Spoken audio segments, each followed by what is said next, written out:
I am firmly convinced that Jesus never talked about himself as God. And one way to demonstrate that is to line up our sources of information about Jesus chronologically. And so I mentioned earlier that we have the first three Gospels, Matthew, Mark, and Luke.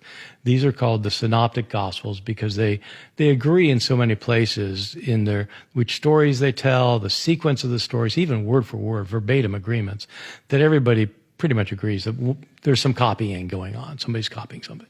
If you look at all of that material, Matthew, Mark, Luke, Q, M, and L, okay, all of that together, Jesus never calls himself God.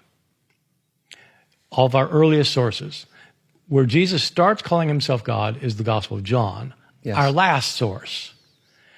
And so, to my thinking, you have these sources of information about Jesus. So I've just laid out six sources, 6 pieces of information versus 1. The 6 are all earlier than the 1.